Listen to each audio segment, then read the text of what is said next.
भगवान श्री कृष्ण का दुष्टों का विनाश करना, धर्म की स्थापना करना, यह बहिरंग कारण है। अंदर की बात क्या है? कृष्ण रसों का आस्वादन करना चाहते थे। जो रस उनको वैकुंठ गवलोक में नित्य लीला में नहीं मिलता था, विप्रलंब रस, वह विप्रलंब व विरह रस का आस्वादन करने के लिए कृष्ण इस धरती पर प्रकट। ये अंदर की बात, इसको कहते हैं अंतरंग कारण। दुष्टों का विनाश, धर्म की स्थापना, ये बाहर की बात, मतलब लोगों को। लेकिन अंदर का स्वार्थ, अंतरंग कारण क्या है? रसास्वादन करने के लिए भगवान इस धरती पर आए। चैतन्य महाप्रभु में भी ऐसा ही है।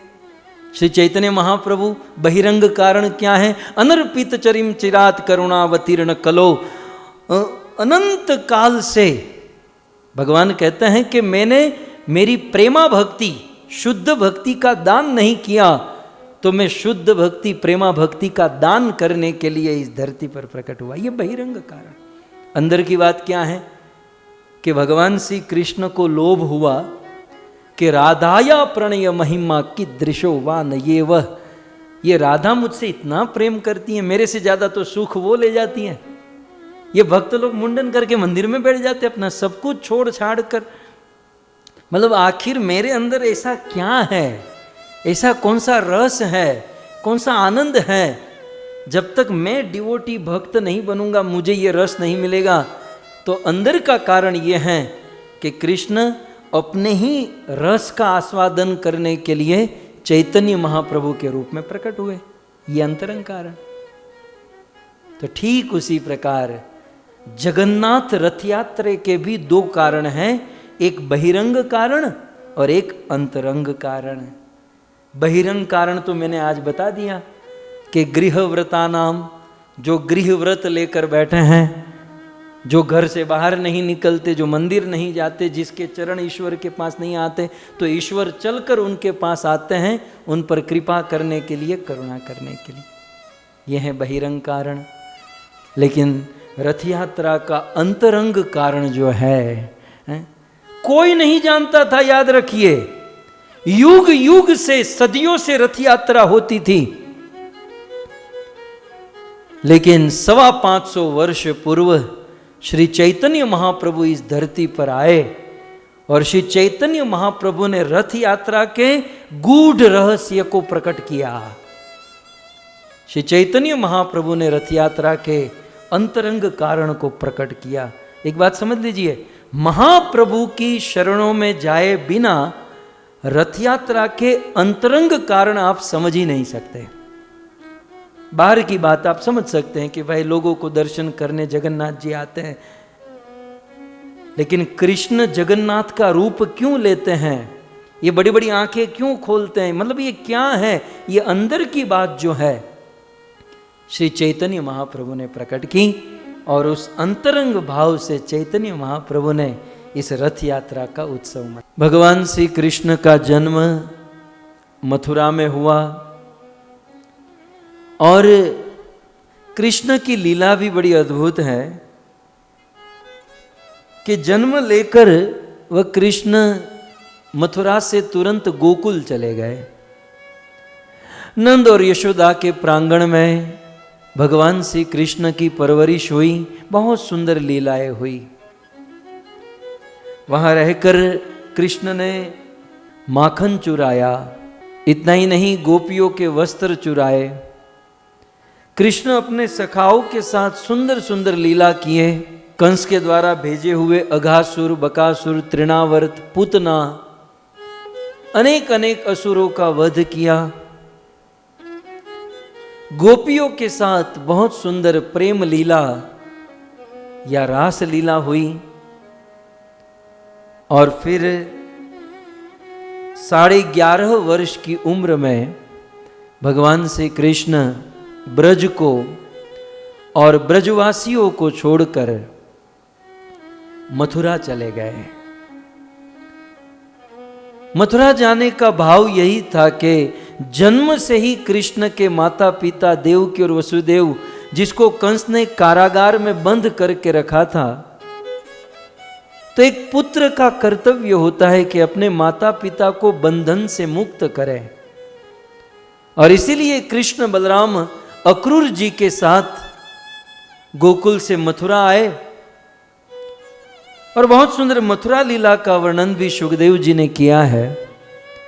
मथुरा आकर उस रजक का उद्धार किया, सुदामा नाम के माली का उद्धार किया, वह दर्जी का उद्धार किया, त्रिवक्रा तीनों अंग से वक्र टेढ़ी कुब्जा का उद्धार किया। कंस के रंग महल में जाते हुए कुबलिया पीड़ हाथी और महावत का उद्धार किया। और फिर उस रणांगन में, उस रणभूमि में चाणूर मुष्टिक जैसे बड़े बड़े मल्ल पहलवानों का उद्धार किया। और फिर अंत में क्रूर कंस का वध करके अपने माता पिता देवकी और वसुदेव को कारागार से मुक्त कराया। कई दिनों के बाद कृष्ण और बलराम अपने माता पिता से मिले। देवकी और वसुदेव की आंखों में अश्रु, कृष्ण और बलराम के हृदय में ग्लानि। और फिर कृष्ण अपने माता पिता के साथ वहां मथुरा में ही रुक गए। दुष्टों का विनाश करना था तो जरासंध नाम का आदमी, जो कंस का ससुर था, कृष्ण ने कंस को मारा तो जरासंध ने कृष्ण से दुश्मनी कर ली और पूरी दुनिया से दुष्टों को एकत्रित करके मथुरा पर चढ़ाई किया। कृष्ण और बलराम ने मिलकर जरासंध की सेना का वध किया, जरासंध को छोड़ दिया। पुनः जरासंध पूरी दुनिया में विचरण किया, अपने जैसे दुष्टों को एकत्रित करके मथुरा में लेकर आया। फिर से कृष्ण बलराम ने जरासंध की सेना को मार दिया, जरासंध को छोड़ दिया। इस प्रकार करते करते 17 बार कृष्ण ने जरासंध की सेना का विध्वंस किया। और आप सब जानते, मैं केवल स्मरण करा रहा हूं। और 18वीं बार भगवान कृष्ण ब्राह्मणों की रक्षा करने के लिए नमो ब्रह्मण्य देवाय गौ ब्राह्मण हिताय च जगद्धिताय कृष्णाय गोविंदाय नमो नमः। सो ब्राह्मणों की रक्षा करने के लिए कृष्ण और बलराम जरासंध के साथ युद्ध करते करते रणभूमि को छोड़कर भाग गए। कृष्ण बलराम आगे आगे, जरासंध उनकी सेना पीछे पीछे। दौड़ते दौड़ते दौड़ते कृष्ण और बलराम प्रवर्षण नाम के पर्वत पर चढ़ गए। ऑलरेडी जरासंध थका हुआ था और पर्वत पर चढ़ना ये जरासंध का काम नहीं था। तो जरासंध ने उस प्रवर्षण पर्वत को चारों ओरों से आग लगा दी, पूरा पर्वत जल गया। और सोचा कि इसी पर्वत में कृष्ण और बलराम जलकर मर जाएंगे। लेकिन जरासंध कहाँ जानता था कि ये कृष्ण और बलराम लॉन्ग जंप में, हाई जंप में बड़े एक्सपर्ट है। ये दोनों प्रवर्षण पर्वत के शिखर पर चढ़े और दोनों ने हाई लॉन्ग जंप, शिल प्रभुपाद जी ने वो फोटो बनाया है, बहुत ऊपर से कृष्ण और बलराम गिरे। और जैसे ही पर्वत से नीचे गिरे तो रास्ते में ही फोन किया, किसको? स्वर्ग के शिल्पकार विश्वकर्मा को। बोले अब मथुरा में रहना नहीं है तो हमारे लिए नया घर बनाओ।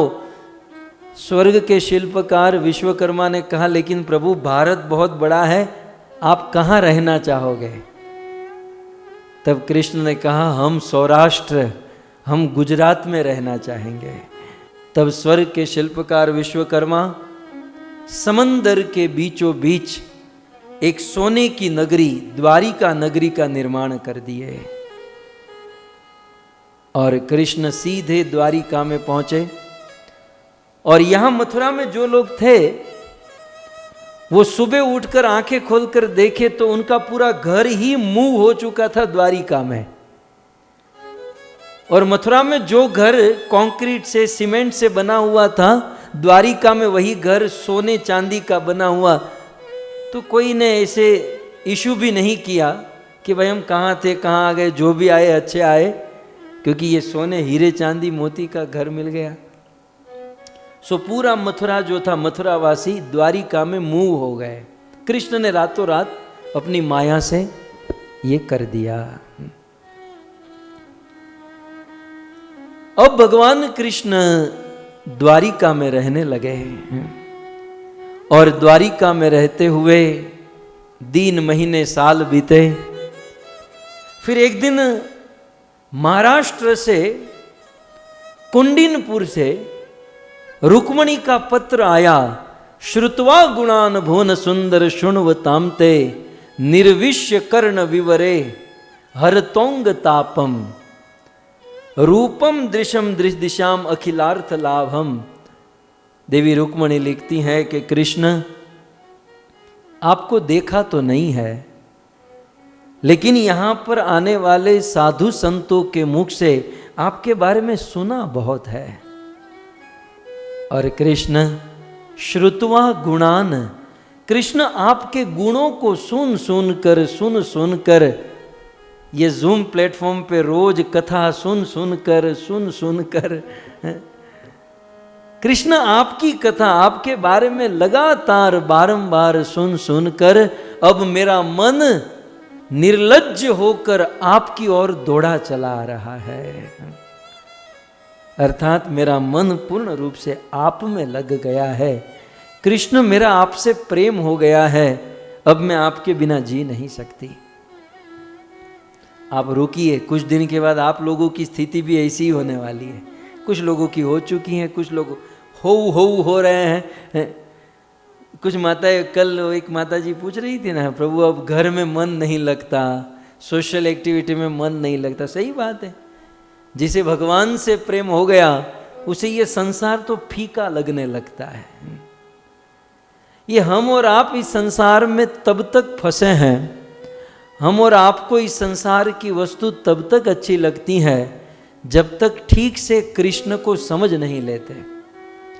जिस दिन ये कालिया समझ में आ गया ना, ये श्याम सुंदर जिस दिन समझ में आ गया, इनका रूप, इनका गुण, इनकी सुंदरता, फिर संसार में कुछ सुहाता नहीं है। सो रुक्मणी कहती हैं, प्रभु आपसे प्रेम किया है और मेरा भाई रुक्मी शिशुपाल से मेरा विवाह तय किया है, कृपया करके आप आइए और मेरा पानी ग्रहण कीजिए। रुक्मणी के प्रेम को देखकर भगवान श्री कृष्ण पिघले। रातों रात अपने रथ को लेकर तेज गति से वायु वेग से कुंडिनपुर विदर्भ देश महाराज भीष्मक की नगरी में पहुंचे। मगध नरेश, जरासंघ, शिशुपाल, रुक्मी सब लोग अपनी अपनी सेना को, लाखों की सेना को लेकर खड़े थे। लेकिन सुखदेव गोस्वामी कहते हैं कि जैसे हजारों सियारों के बीच में कोई वनराज केसरी सिंह प्रवेश करता है और वह सिंह अपने भोजन के भाग को लेकर चला जाता है, सारे सियार चिल्लाते बहुत हैं। इस दुनिया में भी कुछ लोग चिल्लाते बहुत हैं, कर कुछ नहीं पाते हैं।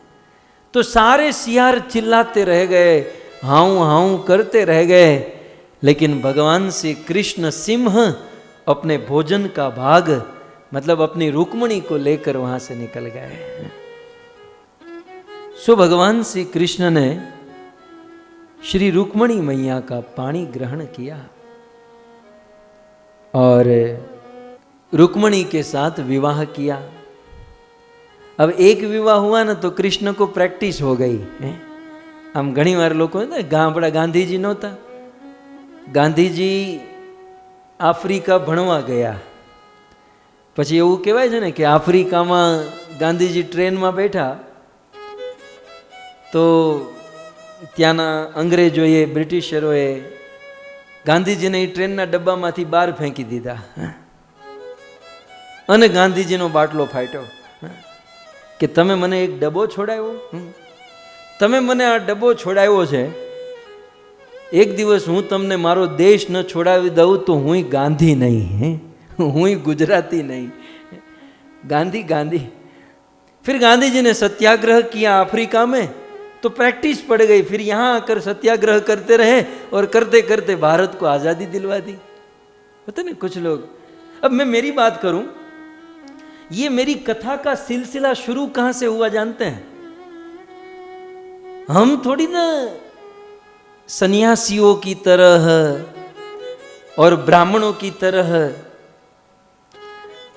ये भागवत कथा करने वाले, हमारे ब्लड में थोड़ी ना ये कथा करना है। ये भागवत बोलना, ये कथा करना तो ब्राह्मणों का काम है। और मैं ईमानदारी से कहता हूँ, जब मैं व्यासपीठ पर बैठता हूँ ना, सबसे पहले ब्राह्मणों को प्रणाम करता हूँ कि भाई आपका काम मैं करने जा रहा हूँ, मुझे क्षमा कीजिएगा। ये धंधा आपका है, ये काम आपका है, ये रिस्पॉन्सिबिलिटी ब्राह्मणों की है। लेकिन अब मैं ये करने जा रहा हूँ तो पहले पूरे हमारे भूदेव ब्राह्मणों को हम प्रणाम करते हैं। लेकिन मैं ये कह रहा हूँ, सिलसिला शुरू कहाँ से हुआ? हम तो क्या माइक को पकड़ना भी नहीं जानते, बोलना भी नहीं जानते। लेकिन बहुत वर्ष पहले, तो बहुत साल हो गए, तो 20 साल पहले की बात है, 15-20, हमारे दादाजी की मृत्यु हुई। और दादाजी की मृत्यु के बाद सब शोक था। और वैसे मुंबई में रहते थे हम, तो हम गांव में गए थे, तो गांव में शोक था। और वहीं पर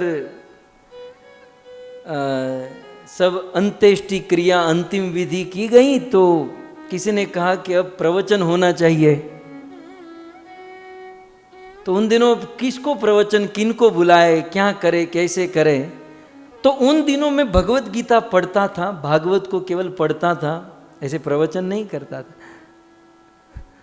तो किसी ने कहा कि भाई घर का लड़का है, उसी को बिठा दो, कुछ बोलेगा। मैंने कहा मैंने तो कभी प्रवचन किया नहीं, लेकिन वहां कोई था नहीं कोई बोलने वाला, तो मुझे बिठा दिया और मैंने शुरू किया तो फावट आ गई। तो मुझे बोलने में आनंद आया, लोगों को सुनने में आनंद आया। अब देखिए, वो पहला प्रवचन मुझे आज भी याद है, 20 साल पहले की बात, 20 से भी ज्यादा वर्ष हुए होंगे। फिर ये हुआ तो बाजू के गांव वाले आए थे शोक सभा में। उसने कहा लड़का बोलता अच्छा है, भाई आप हमारे गांव में आओगे? तो हमारा दूसरा प्रवचन बाजू के गांव में हुआ।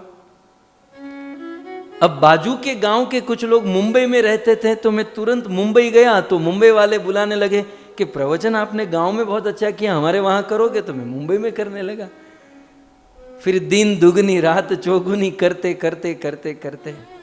लेकिन आपकी जानकारी के लिए ये बात शायद अमित नारायण प्रभु भी नहीं जानते हैं कि ये जो प्रथम प्रवचन हमने किया ना, वो किस स्थान पर किया था? आज जहां राधा गोविंद गौशाला है, उसी स्थान पर हमारा प्रथम प्रवचन हुआ था। और शायद इसी गौ मैया की कृपा और आश्रय, और उन दिनों ये गौशाला नहीं थी, वो तो अमित नारायण प्रभु ने अभी अभी ये सब संकल्प आयोजन सब कुछ किया। लेकिन खैर मैं ये कह रहा था कि कृष्ण को एक विवाह किया तो प्रैक्टिस हो गई, फिर दूसरा किया, तीसरा किया, चौथा, फिर सत्यभामा के साथ, पद्मा के साथ, कालिंदी के साथ करते गए। फिर वो राजा के वहाँ से 16,000 कन्या को मुक्त किया, तो एक साथ होलसेल में 16,000 विवाह कर लिया। अब तो हमारे कृष्ण की 16,108 पत्नियां हो गई और बहुत बड़ी गृहस्थी के साथ भगवान कृष्ण द्वारिका में रहने लगे। लेकिन और कृष्ण को कोई कमी नहीं थी। द्वारिकाधीश सोने की नगरी का राजा है, 16,108 पत्नी है, एक एक पत्नी के 10-10 पुत्र और एक एक कन्या है, बिल्कुल कंप्लीट फैमिली है। मैं कभी कभी इमेजिन करता हूं कि कृष्ण ऐसे बोलते होंगे ना, पानी, मुझे पानी चाहिए, मतलब जल, तो 16,108 ग्लास ऐसे आ जाता होगा कि भाई इसमें से कौन सा पीऊं। और हम लोग 16,108 बार बोलते हैं तब एक बार ग्लास आता है, और वो भी आ जाए तो कलयुग में अपना भाग्य समझिएगा। तो खैर, तो भगवान श्री कृष्ण, यूं तो सारी फैसिलिटी थी, पत्नी, बच्चे, सेवा, नौकर चाकर, राज रजवाड़े, कृष्ण के पास सब कुछ था। लेकिन ये सब कुछ होते हुए भी भगवान कृष्ण रात दिन दुखी होते, वे रात दिन रोते रहते थे। और कृष्ण के रोने का कारण कई बार हम आपको सुना चुके, हमारे ब्रजवासी गण उस छंद को गाते हैं। भगवान श्री कृष्ण क्यों रोते, तो कहते हैं, बलि जाऊं सदा इस नैनन पे, बलिहारी छटा पर होता रहूं, कभी भूले न याद तुम्हारी राधे, दिन रात यूं ही मैं होता रहूं, श्री राधे ही राधे पुकारा करूं, आंसू से मुख को धोता रहूं, ब्रज रानी तुम्हारे वियोग में, दिन रात यूं ही मैं रोता रहूं, ब्रज रानी तुम्हारे वियोग में, दिन रात यूं ही मैं रोता रहूं। ब्रजराज द्वारिकाधीश कृष्ण, ब्रज रानी श्रीमती राधा रानी के विरह में रात दिन रोया करते थे। कृष्ण को श्रीमती राधा रानी का विरह सताता था, और इतना कुछ समृद्धि होकर भी उसे सुहाती नहीं थी। अब सुनिए, अब यहां तक की भूमिका है, और अब रथ यात्रा के मूल कारण को हम सुनेंगे, ठीक है। तो ये सिचुएशन है, कृष्ण द्वारिकाधीश हैं, द्वारिका में रहते हैं, सब कुछ है, और वहां रहकर भी बड़े शोक में हैं, दुख में हैं। उसी समय एक ऐसा समय आया, वो समय कौन सा था? सुखदेव गोस्वामी श्रीमद् भागवत जी में कहते हैं, अथे कदा द्वारवत्याम वसतो राम कृष्णयो, सूर्योपराग सुमहान, सूर्योपराग सुमहान, आसित कल्पक्षये यथा, आसित कल्पक्षये यथा। भगवान श्री कृष्ण द्वारिका में हैं, और द्वारिका में रहते हुए अथ एकदा, एक समय की बात, द्वारवत्याम, द्वारिका में, वसतो राम कृष्णयो, द्वारका में राम माने बलराम, कृष्ण माने कृष्ण। तो अथ एकदा, एक समय, द्वारवत्याम, द्वारका में, वसतो रहते थे कौन? राम और कृष्ण। और उस समय सूर्योपराग सुमहान, सूर्योपराग, सूर्य उपराग, सूर्य माने तो आप समझते हैं, उपराग माने ग्रहण। कृष्ण और बलराम द्वारिका में रहते थे, और एक दिन अचानक सूर्य ग्रहण का समय आया। वैसे सूर्य ग्रहण तो बहुत होते हैं, लेकिन उस दिन जो सूर्य ग्रहण था वह कौन सा था? तो सुखदेव जी उसकी महिमा नीचे कहते हैं कि आसीत कल्प क्षय यथा, कल्प के क्षय के समय, कल्प क्षय माने कल्प समाप्त होते समय जो प्रलय होता है, प्रलय के समय सूर्य का जो ग्रहण लगता है, वो सूर्य ग्रहण का समय, वो सूर्य ग्रहण का समय उपस्थित हुआ। तो बहुत बड़ा सूर्य ग्रहण, बहुत बड़ा दिन यहां पर उपस्थित हुआ।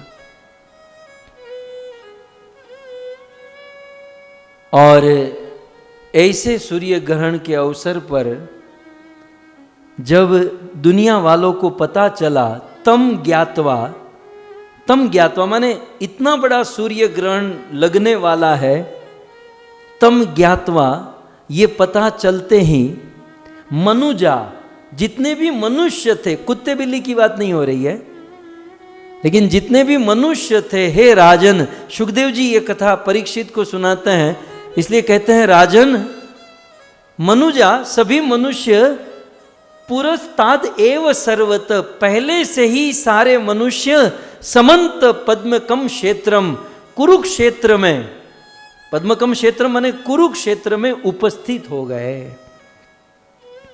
कुरुक्षेत्र जो कैसा क्षेत्र है, ययु श्रेयो विदित्सया, जो श्रेय माने कल्याण करने वाला, श्रेय माने मंगल देने वाला, और विदित्सया माने पुण्य प्रदान करने वाला। कुरुक्षेत्र जो श्रेय देता है, कल्याण देता है, जो पुण्य देता है, ऐसे कुरुक्षेत्र में संसार के समस्त मनुष्य एकत्रित होने लगे, क्योंकि प्रलय के समय जो सूर्य ग्रहण होता है वो सूर्य ग्रहण द्वापर युग में हुआ था। कब? जब कृष्ण और बलराम द्वारिका में रहते थे। सुखदेव जी कहते हैं परीक्षित, वैसे सूर्य ग्रहण का समय और ऊपर से कुरुक्षेत्र जैसी भूमि, कुरुक्षेत्र जहां महाराज कुरु ने हजारों अश्वमेघ यज्ञ किए थे, कुरुक्षेत्र जहां पर परशुराम ने 21 बार क्षत्रियों का विध्वंस किया, इस धरती को खून से बहा दिया था, यहां पर खून की नदियां बहा चुके थे श्री परशुराम जी महाराज। कुरुक्षेत्र जिसको भगवत गीता के ओपनिंग में, प्रारंभ में धर्म क्षेत्र कहा गया है, धृतराष्ट्र उवाच धर्म क्षेत्रे कुरुक्षेत्र, जो धर्म का क्षेत्र है, ऐसी कुरुक्षेत्र भूमि। हमारे गौड़ीय आचार्यों ने भी कुरुक्षेत्र की बहुत महिमा बताई है। कृष्ण मिलते न हो तो कुरुक्षेत्र जाकर उसे लाना चाहिए, जैसे राधा रानी लाती है। सो कुरुक्षेत्र में ये सूर्य ग्रहण के लिए सब लोग एकत्रित हुए। यहां द्वारिका से कृष्ण, बलराम, देवकी, वसुदेव, उनकी पत्नियां, सब लोगों ने निर्णय लिया कि हम भी कुरुक्षेत्र जाएंगे। अब देखिए, द्वारिका से बहुत बड़ा जुलूस कुरुक्षेत्र की ओर रवाना हुआ, और दूसरी ओर ब्रजवासियों को पता चला कि भाई सूर्य ग्रहण लगा है, और सूर्य ग्रहण में पूरी दुनिया कुरुक्षेत्र स्नान करने आ रही है, तो द्वारिकाधीश भगवान कृष्ण भी कुरुक्षेत्र में आ रहे हैं। कृष्ण से हमने वादा किया है कि हम द्वारिका नहीं आएंगे, मथुरा नहीं आएंगे, लेकिन कुरुक्षेत्र तो हम जा सकते हैं, और कुरुक्षेत्र जाकर हम हमारे प्यारे, हम हमारे प्राण प्रिय श्याम सुंदर को मिल तो सकते हैं। सारे ब्रजवासी गण, नंद, यशोदा, कृष्ण के सखा और श्रीमती राधा रानी, ये सब ब्रज से कुरुक्षेत्र जाते हैं, और द्वारिका से कृष्ण, बलराम, पत्नियां, माता पिता, ये भी कुरुक्षेत्र आते हैं। श्रीमद् भागवत जी में बहुत सुंदर प्रसंग, मैं प्रसंग तो विस्तार से नहीं कह पाऊंगा, वो तो फिर कभी हम सुनेंगे, लेकिन बहुत सुंदर कथा है कि जब कुरुक्षेत्र में वसुदेव जी आए कृष्ण बलराम को लेकर, तो सबसे पहले वसुदेव जी को मां कुंती मिली। अब कुंती माता और वसुदेव जी दोनों भाई बहन हैं, और कई वर्षों के बाद भाई बहन मिल रहे हैं, तो जहां प्रेम होता है वहां रूठना मनाना तो होता ही है। तो माता कुंता वसुदेव जी से रूठ गई, कहने लगी कि भैया मेरे जीवन में इतनी इतनी विपत्ति आई, और फिर भी आप मेरी रक्षा करने के लिए नहीं आए। भागवत जी में ये कथा है, मैं बाहर का कुछ नहीं बोल रहा हूं, ये सब कुछ भागवत में है। तो भैया आप मेरी विपत्ति में रक्षा करने के लिए नहीं आए। देवी कुंती उलाहना देने लगी, बहन होती है वो तो। अब वही कुंती कृष्ण से कहती मुझे दुख दीजिए, और अपने भाई को क्या कहती हैं कि मेरा दुख दूर करने नहीं आए हैं? ये भाई बहन का रिश्ता है, प्रेम होता है।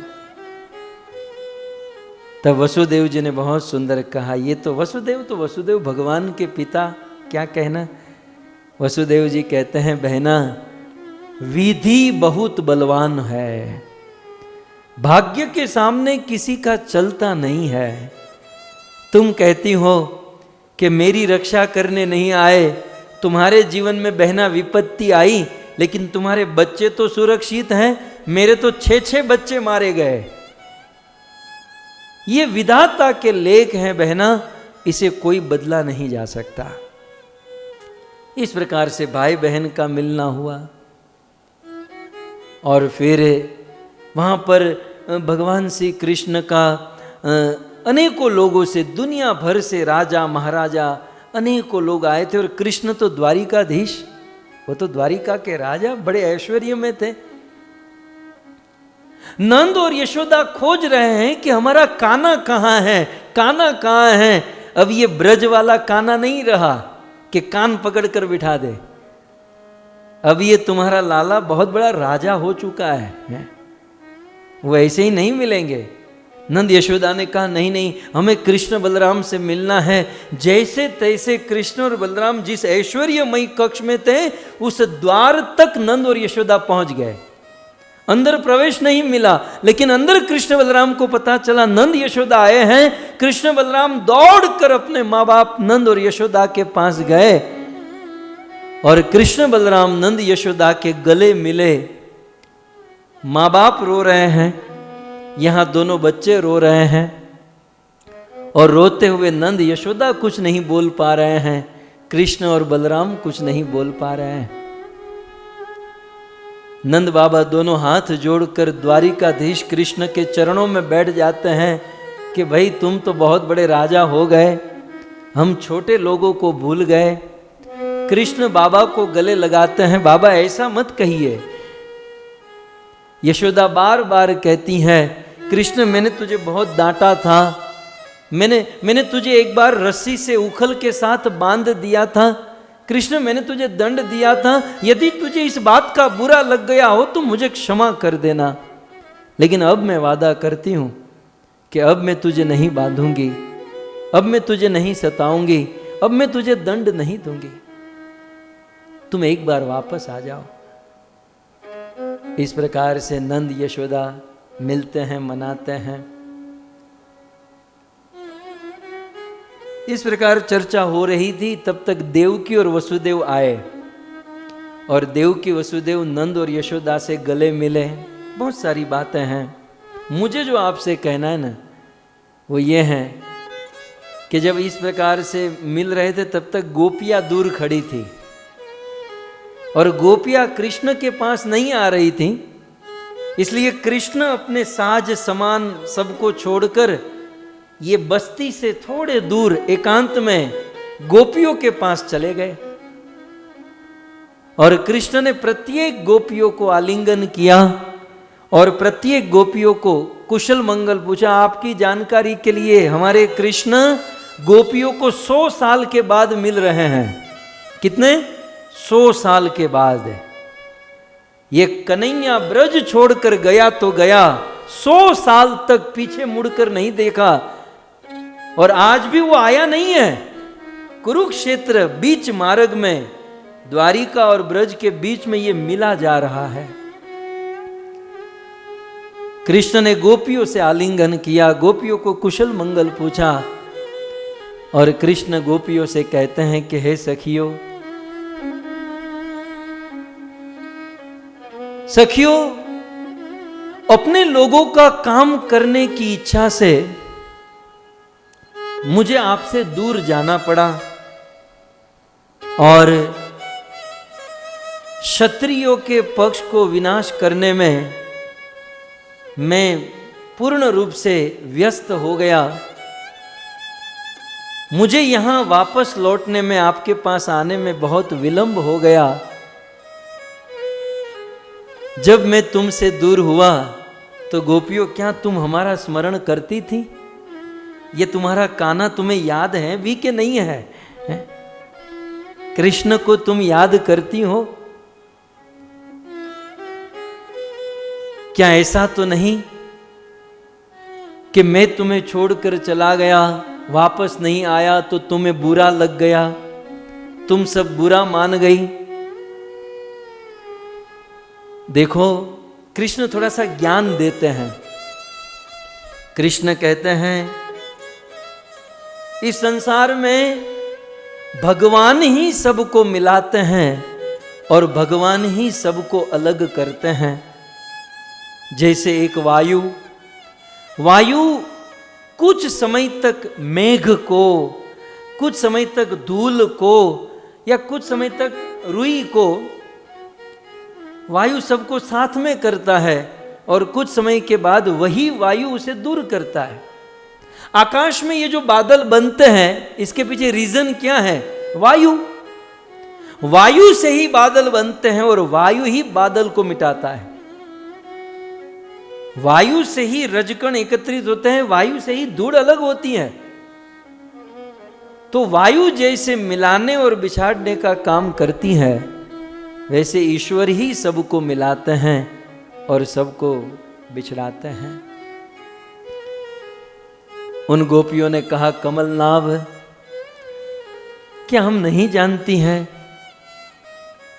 अगाध ज्ञान वाले बड़े बड़े योगियों के द्वारा भी आप चिंतन में नहीं आते, योगियों के हृदय में भी आप दर्शन नहीं देते, और ऐसे कृष्ण आपकी महिमा है। हम तो बस आपसे यही चाहती हैं कि सदा सदा के लिए आप हमारे मन में विराजमान रहे। यह बात श्रीमद् भागवत जी में गोपियों ने कही। अब वहां थोड़े दूर राधा रानी खड़ी थी। अब गोपियों से थोड़े से दूर श्रीमती राधा रानी खड़ी है। अब गोपियों से कृष्ण ने मिल लिया। अब कृष्ण की दृष्टि राधा के ऊपर गई। गोपियों से दूर होकर कृष्ण राधा के पास गए और कृष्ण और राधा जी की कुछ चर्चा हुई। ध्यान से सुनिएगा। लेकिन श्रीमद् भागवत जी में सुखदेव जी इस प्रसंग को बोल नहीं पाए। आप जानते ना, भागवत में राधा नाम नहीं है। सुखदेव जी यदि राधा नाम लेते और इस प्रसंग को बोलते तो 7 दिन में परीक्षित को कथा कंप्लीट नहीं कर सकते। तो भागवत जी में अगला प्रसंग राधा और कृष्ण के साथ जो चर्चा हुई, भागवत जी में वर्णन नहीं है। और बहुत पहले मैंने कहीं सुना था कि इस प्रसंग का वर्णन कहीं तो है। एक अंदर की बात कहूं, ये राधा और कृष्ण के बीच में जो चर्चा हुई ना, इस चर्चा को खोजने में मुझे, आपके लाल गोविंद दास को 1 साल बीत गया। और आज 1 साल के बाद मुझे ये प्रसंग हाथ में, मैंने न जाने कितनी किताबें खोली, कितनी इस प्रसंग को खोजने में चाहे कितनी कथाएं पढ़ ली, और बहुत बहुत किताब, और 1 साल के परिश्रम के बाद जिस किताब में मुझे ये प्रसंग मिला, हमारे आचार्य के द्वारा टीका में लिखा हुआ, और वो भी बिल्कुल अंत में। आप कहोगे कहाँ लिखा, मैं क्यों बताऊं? थोड़ी एक्सरसाइज आप भी कीजिए, सब तो रेडीमेड नहीं मिलता ना।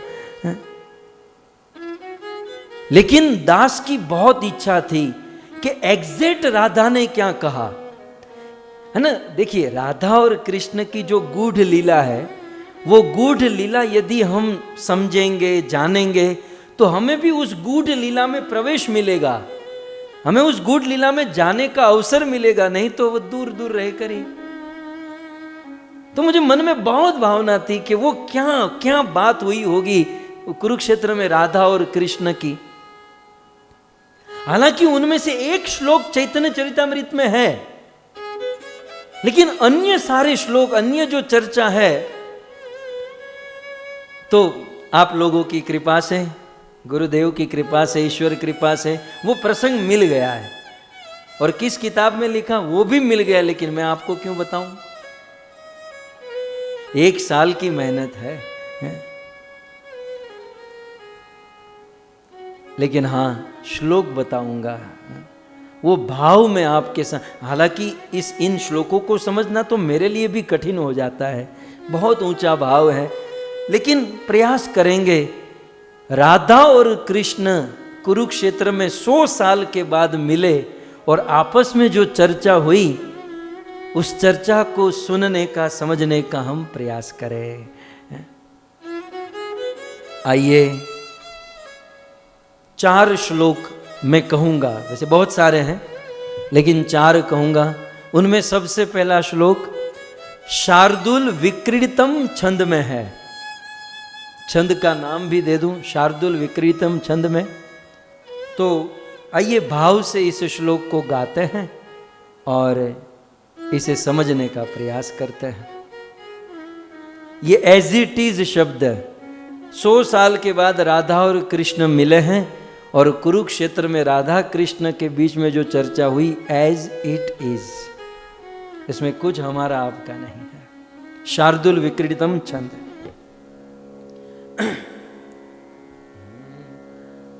आनंदोद्गत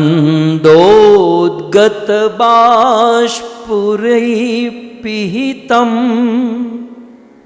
चक्षुक्षमं नेक्षितुं बाहुसीदत एव कंपविधुरो शक्तो नः कंठगृहे।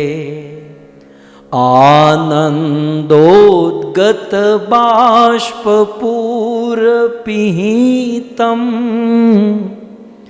चक्षुः शमं नेक्षितुं बाहुसीदत एव कंपविधुरो शक्तो न कंठगृहे। वाणी संभ्रम गदाक्षरपदा संक्षोभलोलम्बन।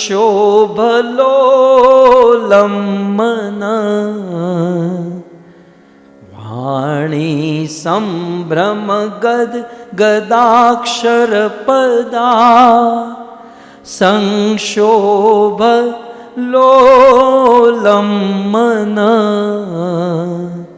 सत्यं वल्लभ संगमोऽपि सुचिरा जातो वियोगायते। सत्यं वल्लभ संगमोऽपि रुचिरा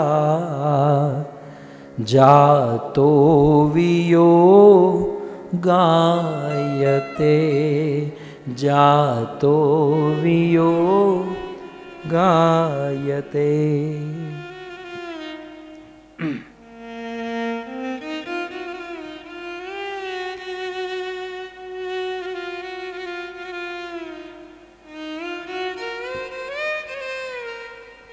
श्रीमती राधा रानी और भगवान कृष्ण कुरुक्षेत्र में आपस में मिलते हैं। जब राधा रानी के निकट कृष्ण आए न, तो राधा रानी को क्या एहसास हुआ, श्रीमती राधा रानी की क्या स्थिति हुई, उस स्थिति का वर्णन सर्वप्रथम इस श्लोक में किया गया। आनंद उद्गत, सबसे पहला शब्द, श्रीमती राधा रानी आनंद से भर गई। आनंद आनंद हो गया, क्योंकि मेरा सांवरा, मेरा श्याम सुंदर मुझे 100 साल के बाद मिला है। बहुत सुंदर प्रसंग है भक्तों। मैं तो कहूंगा ये 7 दिन की कथा का सार है। आनंद, एक राधा रानी को आनंद हुआ और उस आनंद का विकार होने लगा। आनंद का विकार क्या है? कहते हैं आनंद उद्गत, आनंद से उत्पन्न हुआ क्या? बाष्प। अब 2 चीज है, आप पानी को गर्म करो ना तो उसकी बाष्प होती है, और पानी को ठंडा करो ना तो उसकी भी बाष्प होती है ना। ठंडे पानी के बाहर जाकड़ जम जाती हैं और गर्म पानी के अंदर जाकड़ जम जाती हैं, बाष्प तो होती है। ठीक उसी प्रकार हमारे जीवन में हमारी आंखों से दो प्रकार के पानी आंसू होते हैं, एक सुख के आंसू और एक दुख के आंसू। श्रीमती राधा रानी को 100 वर्ष के बाद कृष्ण से मिलने पर इतना आनंद हुआ कि आनंदो उद्गत, आनंद से उत्पन्न हुआ क्या? बाष्प। बाष्प माने अश्रु। राधा रानी की आंखों से आनंद के अश्रु निकलने लगे, जर्जर जर्जर जर्जर जर्जर आंसू की धारा बहने लगी। बहुत सुंदर भक्तों, लेकिन इतने आंसू निकले कि बाष्प पूर अपिहितम, बाष्प आंखों से अश्रु निकलने लगे तो उससे क्या होगा? उसे क्या हुआ? अपहितम, आंखों के निकले हुए आंसुओं से आंखें ढक गई।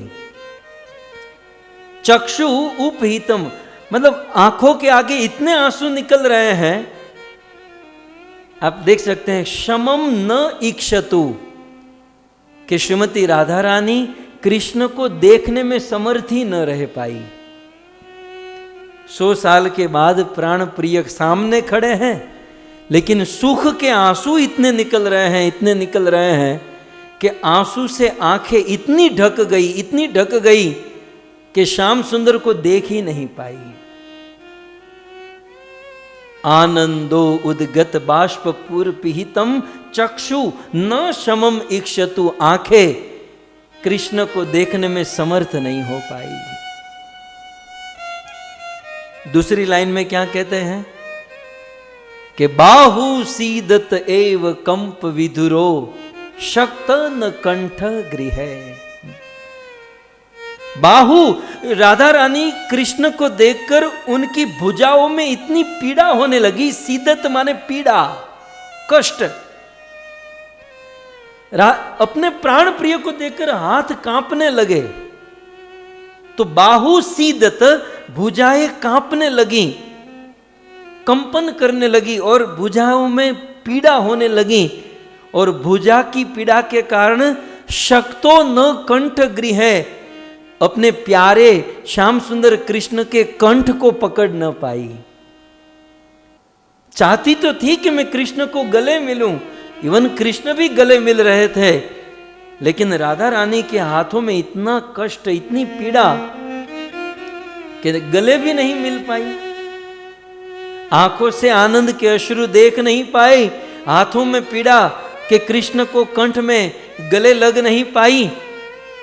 बोलना चाहती थी कुछ, आगे कहते हैं बोलना चाहती थी बहुत कुछ श्रीमती राधा रानी, लेकिन वाणी संभ्रम, गौरव, संभ्रम माने गौरव, गौरव माने इतने दिनों के बाद कृष्ण मिले हैं, 100 साल की चर्चा, 100 साल की बातें जमा हुई है, क्या बोलूं, क्या बताऊं, इतना सारा बात करना है, इतनी सारी बात करनी है। गौरव के कारण वाणी भी गदगद होने लगी। बोलना तो चाहती थी लेकिन वाणी गदगद। वहां गदगदा द्रवते यस्य चित्तम, वाणी गदगद होने लगी। और गदगद वाणी से क्या हुआ? अक्षर पदा, आप देख सकते हैं राधा के मुख से निकलने वाले अक्षर और राधा जी के मुख से निकलने वाले पद, ये दोनों अक्षर और पद गदगद होने लगे, मतलब क्लियर कुछ बोल नहीं पाई, अर्थात राधा रानी की वाणी रुक गई। मन में कितने अरमान थे, कृष्ण से मिलूंगी, बोलूंगी, ये करूंगी, वो करूंगी, लेकिन आनंद के इतने अश्रु के देख नहीं पाई, हाथों में इतनी पीड़ा के गले मिल नहीं पाई, और वाणी में इतना गौरव कि वाणी ही कांपने लगी, गदगद हो गई, वाणी रुक गई। और अब बचा क्या? बचा मन। तो मन के विषय में कहते हैं कि संक्षोभ लोलम मनः, और ये मन संक्षोभ, संक्षोभ माने चंचल, ये मन जो है संक्षोभ युक्त और चंचल हो गया। माने मन भी कॉन्सेंट्रेट कर नहीं पाई, आंखें नहीं, हाथ नहीं, वाणी नहीं, मन को भी कृष्ण में कॉन्सेंट्रेट नहीं कर पाई। सत्यम, अब देखो राधा क्या कहती हैं, सत्य सत्य कहूं तो वल्लभ। सच बात तो यह है, सत्यम सच बात तो यह है कि वल्लभ, वल्लभ माने प्रिय, अपने प्यारे का संगम, अपने प्यारे का संग होते हुए भी, सत्यम वल्लभ संगम अपि, अपने प्यारे कृष्ण का संग होते हुए भी, सुचिरात जातो वियोगायते, बहुत दिनों के बाद, सुचिरात बहुत दिनों के बाद अपने प्यारे कृष्ण का संग हुआ है, लेकिन ये संग कैसा था, अंतिम शब्द वियोगायते, ये संग भी एक वियोग जैसा ही रहा है? ये भाव है भक्तों। सुखदेव जी तो बेचारे चल ही, बोल ही नहीं पाए, क्योंकि ये कहने में रह जाते ना तो बेचारा परीक्षित अटक जाता। इसलिए हमारे ब्रह्म मध्य गौड़ी आचार्यों ने इस भाव को प्रकाशित किया, सबको नहीं मिलता। और मैं भी इतनी बड़ी बातों को आपके यहाँ ऑनलाइन में बोलने चला हूँ, बस इतना ही कहना चाहूँगा, ऊंचे मन से सुनिएगा, अपने मन और बुद्धि को ऊंचा उठाकर इस प्रसंग को सुनिएगा। तो कहते हैं सुचिरात जातो, बहुत समय के बाद मिले, लेकिन फिर भी वियोग आयते, फिर भी मेरे लिए तो ये वियोग ही बना रहा, क्योंकि आंखों में इतने आंसू के देख नहीं पाई, हाथों में पीड़ा के गले मिल नहीं पाई, वाणी में संभ्रम गौरव के गदगद हो गई, बोल नहीं पाई, और मन में चंचलता कॉन्सेंट्रेट कर नहीं पाई। सच कहूं ये तो मिलना ही मेरा बिछुड़ने के समान हो गया। अब क्या हुआ, अब इस प्रकार से राधा की स्थिति हो गई। अब कृष्ण भी कंट्रोल में नहीं रह पाए, कृष्ण को लगा कि राधा क्रोध में है, राधा रूठ गई है। तो द्वारिकाधीश ऐश्वर्यमय भगवान, सोने का मुकुट, सब कुछ सोना लगा जड़ा हुआ, और ऐसे भगवान श्री कृष्ण राधा रानी से क्षमा याचना करने लगे। एकांत में गोपियों से दूर खड़े हैं, कृष्ण राधा को क्षमा याचना करने लगे। अरे द्वारिकाधीश कृष्ण राधा रानी के चरणों में बैठ गए, राधा रानी के चरणों में अपना मस्तक झुकाने लगे। जब भगवान कृष्ण राधा रानी के चरणों में अपना मस्तक, ये बहुत बड़ी बात हो जाती है, जब मस्तक झुकाने लगे, तब राधा रानी कृष्ण से कहने लगी, ये दूसरा श्लोक अगले श्लोक में वर्णन है। श्रीमती राधा रानी कहती हैं, ये मंदाक्रांता छंद में ये श्लोक है। वो प्रथम श्लोक शार्दुल विक्रीडितम में था, ये मंदाक्रांता माने मंद, माने राधा रानी बहुत मंद, धीरे धीरे धीरे। अब रोना, रोते रोते आदमी क्या। अब ये प्योर राधा के वचन जो 5000 वर्ष पहले राधा रानी ने कहा था, वो एज इट इज आपके सामने है। श्रीमती राधा रानी कहती हैं, किम पादन्ते लूठसी विमना स्वामी नो ही स्वतंत्रता क्वचित कालम क्वचिद अभिरसतत्र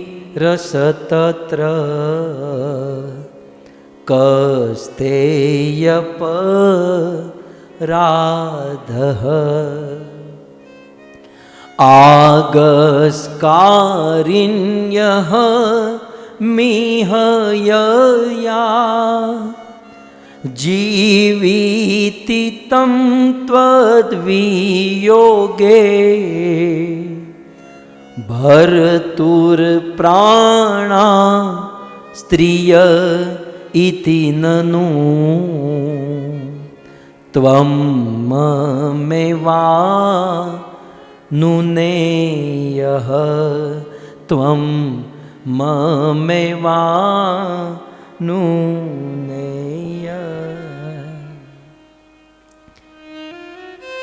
जब कृष्ण श्रीमती राधा रानी के चरणों में झुकने लगे और झुकते हुए कृष्ण प्रणाम करने लगे, तब श्रीमती राधा रानी कहती हैं, किम पदांते, अरे अरे कृष्ण ये क्या कर रहे हो? किम, ओ प्यारे, पदांते, क्यों मेरे चरणों में लुंठा सी लौट रहे हो? लुंठा से मैंने लौटना, आलोटना। प्यारे श्याम सुंदर कृष्ण, ये मेरे चरणों में क्यों लौट रहे हो? लुंठ सी, विमना, विमन माने दुखी होकर। सो कृष्ण दुखी होकर लुंठ सी मेरे चरणों में लोटपोट क्यों हो रहे हो? क्यों? कृष्ण को चरणों में लोटपोट नहीं होने से बोले नहीं, क्योंकि कृष्ण आप हमारे स्वामी हो, और स्वामिनो ही स्वतंत्रता, और जो स्वामी होता है ना वो स्वतंत्र होता है। कृष्ण आपको हमारे चरणों में गिरने की आवश्यकता नहीं, आपको हमसे माफी मांगने की आवश्यकता नहीं, क्योंकि आप हमारे स्वामी हो, और स्वामी सदैव स्वतंत्र होता है। इसे प्रेम कहते हैं, अपने प्रेमी की वेदना को समझना। राधा जी क्या कहती हैं? बोले क्वचित कालम, आप कुछ काल के लिए, कुछ समय के लिए, क्वचित अभिरतस्तत्र, आप अपने कर्तव्य को निभाने के लिए कहीं दूर चले गए, और कहीं दूर जाकर अभी उसमें आसक्त हो गए, तो कसते अपराध, तो उसमें तुम्हारा क्या अपराध है? कुछ कार्य के लिए आप कहीं दूर चले गए और वहां पर आप थोड़े आसक्त हो गए, तो उसमें आपका क्या अपराध है? आपका क्या अपराध? कृष्ण, कृष्ण अपराधी आप नहीं, अपराधी तो मैं हूं। अब राधा क्या कहती है? अपराधी मैं हूं। कैसे? बहुत ऊंचा भाव है। आगसकारिणी, आगसकारिणी माने आगसकारिणी, अपराधी तो मैं हूं। क्यों? क्योंकि आगसकारिणी अहम इह, अपराधी मैं हूं क्योंकि अहम, मैं, यया जीवितम त्वद वियोगे, मैं अभी तक जीवित हूं कृष्ण आपके वियोग में, आपके विरह में अभी तक जीवित हूं। मेरा जिंदा रहना ही मेरा अपराध है। कृष्ण आप तो स्वामी हो, स्वामी स्वतंत्र होता है, स्वामी को कोई जबरदस्ती नहीं होती कि दर्शन दो, दर्शन न दो, वो तो कुछ भी कर सकता है। आश्लिष्यवा पादरताम पिनष्टुमाम मददर्शनाम मर्महताम करोतु वा यथा तथा वा विदधातु लंपटो मत प्राणनाथस्तु सएव ना पर।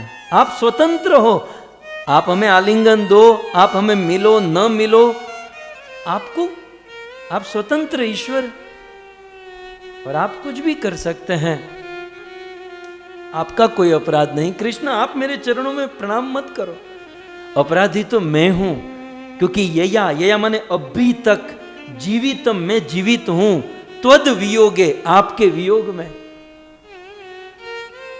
तो कृष्ण कहे कि तो क्या तुम्हें जीना नहीं चाहिए, मर जाना चाहिए? बोले हाँ, भर्तुर प्राणा ही स्त्रीय, स्त्री के लिए अपना भरतार, अपना स्वामी ही प्राण होता है। ये प्रेमी का वचन है, आप लोग जीवन में मत उतारना, नहीं तो कुछ लोग फिर प्रश्न पूछेंगे। आज प्रश्न मत पूछिएगा, लेकिन राधा रानी का ये भाव है, भर्तुर प्राणा, भरतार, अपना पति, अपना स्वामी ही अपना प्राण माना गया है। किसके लिए? स्त्रीय, स्त्रियों के लिए। तो स्त्रीय भर्तुर प्राणा, स्त्रियों के लिए भरतार, स्वामी, पति ही प्राण है। और इति ननुत्वम ममे वानु नेयम, सच कहूं तो अनुनय का पात्र मैं हूं। कृष्ण सच कहूं तो माफी मुझे मांगनी चाहिए, और उल्टा माफी मुझे मांगनी चाहिए और उल्टा आप मुझसे माफी मांग रहे हैं, ये ठीक नहीं है कृष्ण। इस प्रकार से राधा और कृष्ण, कृष्ण राधा से क्षमा मांगते हैं, राधा कृष्ण से क्षमा मांगते हैं। कृष्ण इसलिए क्षमा मांगते हैं कि मैं तुमसे दूर चला गया, राधा इसलिए क्षमा मांगती हैं कि आप दूर हो गए फिर भी हमें मौत नहीं आई, हम जीवित हैं, मतलब हमारे प्रेम में कुछ कमी है। इस प्रकार से एक दूसरे के प्रति। तो अब जो विरह था 100 साल का, घंटों भर राधा और कृष्ण वहां पर एक दूसरे से चर्चा किए, एक दूसरे से बातें किए, और उतने में राधा रानी की कुछ सखियां आई। तो राधा अपनी एक सखी से कहती, अब वो सखी ने राधा से कहा, राधा अपना तो काम बन गया, कृष्ण 100 साल से मिले नहीं थे, हमको मिल गए, अब तो अपना काम हो गया, सब कुछ आनंद आनंद मंगल हो गया। राधा कहती है नहीं सखी, ऐसा नहीं है, रथ यात्रा का गूढ़ भाव प्रकट होने जा रहा है, सावधान, रथ यात्रा की नींव डाली जा रही है। राधा क्या कहती है? शार्दुल विक्रीतम छंद श्रीमती राधा रानी कहती हैं,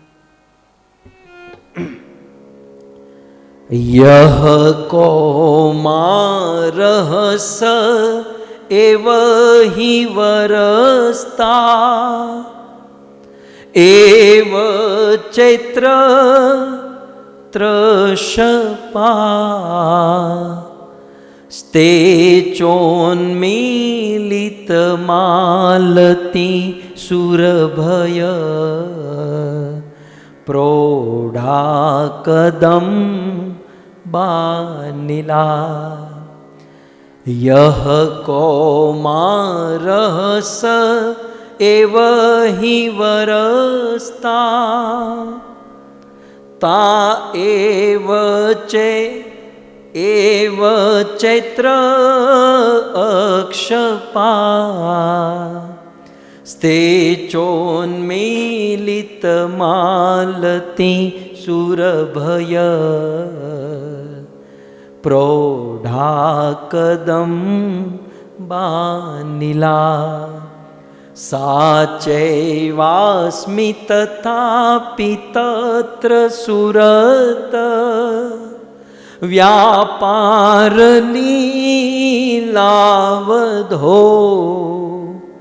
सा चैवास्मि तथापि तत्र सुरत। आप कहोगे 2-3 बार क्यों गा रहा है, 1 साल के बाद मिला है, तो 2-3 बार तो गाऊंगा ना। सा चैवास्मि तथापि तत्र सुरत व्यापारलीलावधो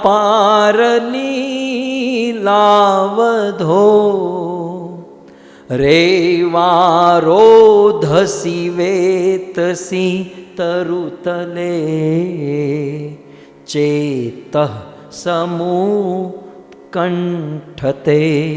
चेतः समुत्कण्ठते।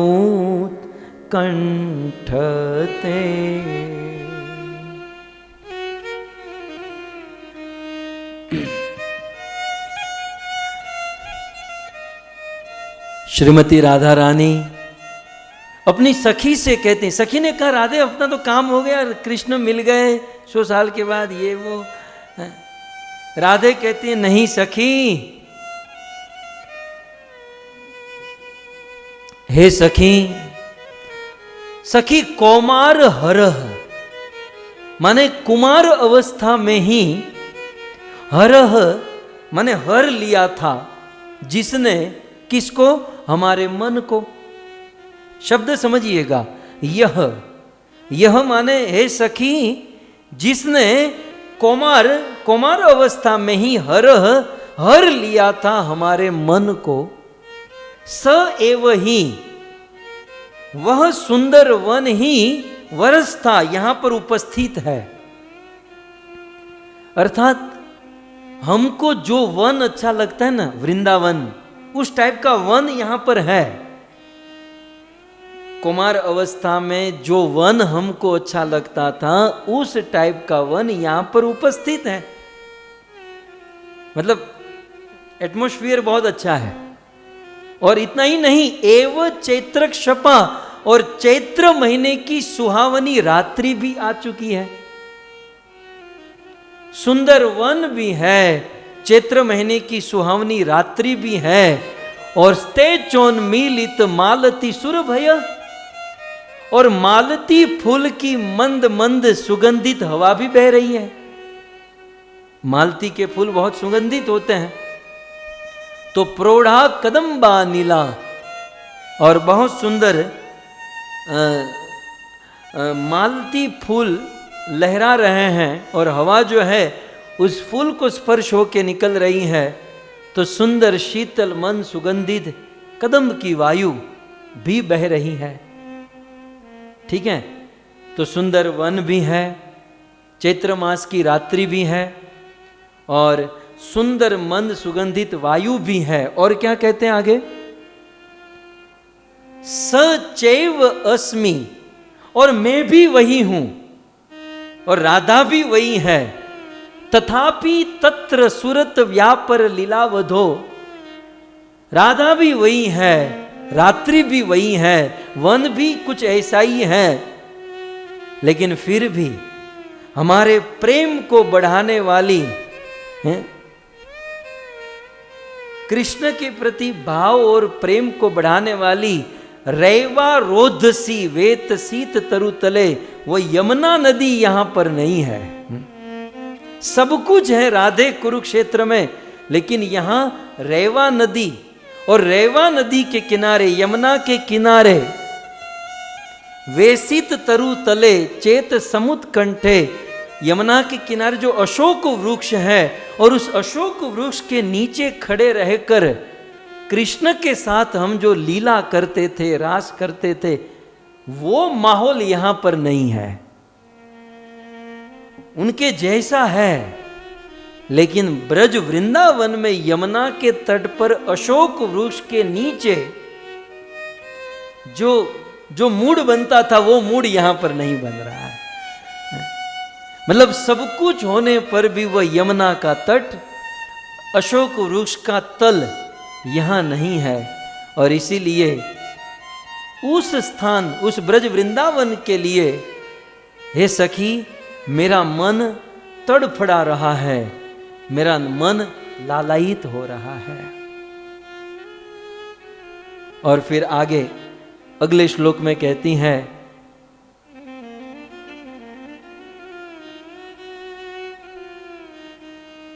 सहचरी, अन्वय के अनुसार सहचरी पहले लेना होगा। सह माने साथ, चरी माने विचरण करने वाली। हे सहचरी माने श्रीमती राधा रानी अपनी सहचरी कौन, ललिता। तो ललिता सखी से कहती हैं कि हे ललिते, तुम मेरी सहचरी हो, तुम तो रात दिन मेरे साथ रह चुकी हो, अब तुम ही बताओ क्या ब्रज वृंदावन में जो मतलब जो प्रेम, जो माहौल बनता था वो यहां है? वही राधा, वही कृष्ण, वही माहौल, सब कुछ, लेकिन वो चीज यहां पर नहीं है। तो हे सहचरी, हे सहचरी, कुरुक्षेत्र मिलित, इस कुरुक्षेत्र में मिलने वाले प्रिय, हमारे प्राण से भी प्यारे सोयम, ये वही कृष्ण है। और तथा हम सा राधा, मैं वही राधा हूं, लेकिन तद इदम उभयो, हम दोनों का संगम सुखम, मिलन सुख भी वही है। मैं वही राधा हूं, ये वही कृष्ण है, और हम दोनों के मिलने का सुख भी वही है। तथापि, लेकिन फिर भी, अंतः खेलन मधुर, लेकिन फिर भी अपने मध्य में खेलती हुई मधुर मुरली के पंचम जुषे, कृष्ण की मुरली के पांचवें स्वर में बजने वाले जो स्वर है, पंचम में बजने वाली जो मुरली है, मनो में कालिंदी पुलिन विपिनाय स्पृहति, लेकिन फिर भी मुझे वो मुरली की आवाज चाहिए, वो कालिंदी यमुना की लहर चाहिए, और वो अशोक का तट चाहिए, जहां पर कृष्ण से मिलकर हम वास्तविक प्रेम का आस्वादन कर सके। इसलिए उस कुरुक्षेत्र में द्वारिकाधीश भगवान से कृष्ण मिले हैं, तो राधा रानी सखियों से कहती हैं कि कृष्ण तो वही है, राधा भी वही है, स्थान भी कुछ अच्छा ही है, लेकिन जो रस, जो आनंद वृंदावन में आता था वो यहां नहीं आ रहा है। तो सखियों ने कहा क्या करे? बोले एक काम करो, इसको रथ में बिठाओ और हम रथ को खींचकर वृंदावन लेकर जाती हैं। सो द्वारिकाधीश भगवान श्री कृष्ण को रथ पर बिठाया और श्रीमती राधा रानी गोपिया सखियां उस रथ को खींचकर ब्रज वृंदावन में लेकर जा रही हैं।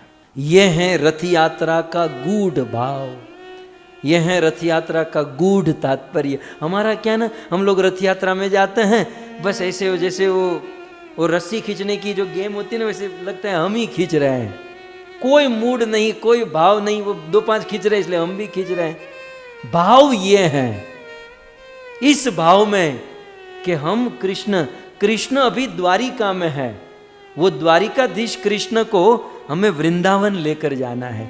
जगन्नाथ मंदिर क्या है? जगन्नाथ मंदिर द्वारिका है और गुंडीचा मंदिर वृंदावन का प्रतीक है। द्वारिका से कृष्ण को निकालकर वृंदावन में लेकर जाना, यह है रथ यात्रा का उत्सव। और हमारा भाव राधा रानी की तरह, हे कृष्ण हमारा मन वृंदावन है और हमारा हृदय रथ है कृष्ण, हमारे हृदय रूपी रथ पर बैठकर आप वृंदावन चलिए। भक्तों, हमें मन से रथ यात्रा करनी है तो हृदय रूपी रथ पर कृष्ण को बिठाकर कृष्ण को वृंदावन लेकर जाए। तो कुल मिलाकर सार यह है, ऐश्वर्य भाव से खींचकर माधुर्य भाव में ले जाना, यह है रथ यात्रा का गूढ़ तात्पर्य। ऐश्वर्य भाव से खींचकर माधुर्य भाव में ले जाना, यह है रथ यात्रा का मूल उद्देश्य, मूल तात्पर्य। सो इस प्रकार से रथ यात्रा का अंतरंग कारण ब्रज वासियों से श्रीमती राधा और कृष्ण की इस गूढ़ लीला से जुड़ा हुआ है।